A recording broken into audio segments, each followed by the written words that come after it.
Since 2000, there have been 4 major outbreaks across the world, and we're currently in the middle of the coronavirus pandemic.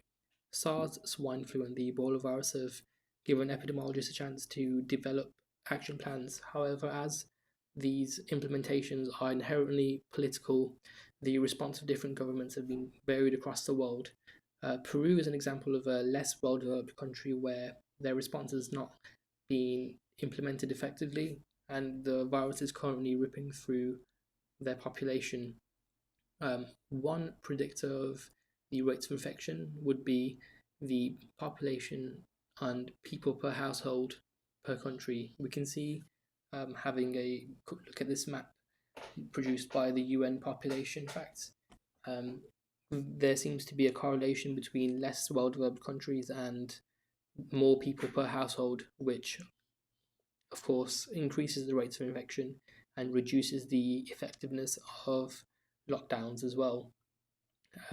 This next graphic was produced in Python to show the movement of the virus across the world. We can see the confirmed cases move from being confined in Asia to reaching Italy in early March, and by the time it's late March, we can see it's all across Europe, and moving further on to this time last month, we can see it's moved to having the most confirmed cases in the Americas.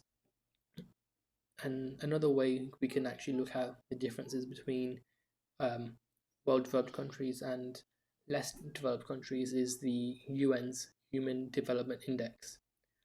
When we split up the countries between 0.7, which is higher, to 1 to 0.7, which is the better developed countries, we can see that they actually have most of the cases of the coronavirus, and the yellow lines here show the less well-developed countries. This graphic is slightly skewed because it isn't normalized by capita. However, we can see that the less well-developed countries did in fact have a slight head start, and the virus seems to have reached them a little bit later. Now, once the virus does reach these countries as well, and they implement the lockdowns, we can also see a difference in between the effectiveness of said lockdowns. With the UK and Germany, for example, we can see this vertical blue line indicating the lockdown, and we can see in about 3 weeks the rate of infection seems to peter off. And the same is true for Germany and Australia.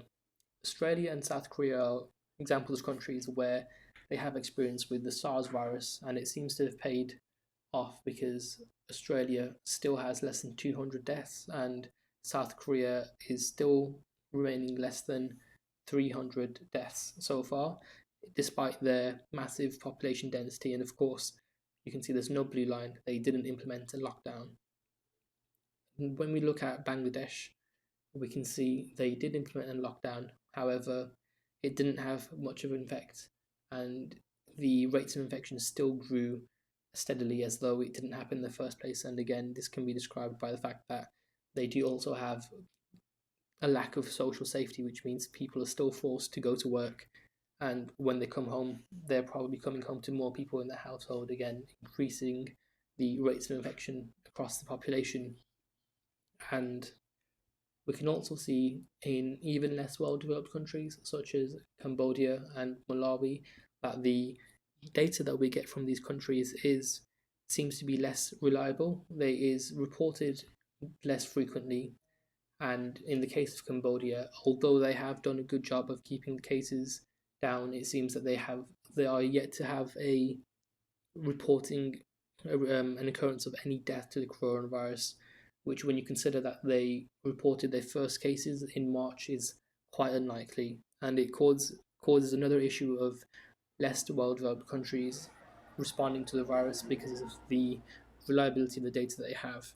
It's difficult for them to make choices and have the population informed of what is safe when the information they have is unreliable.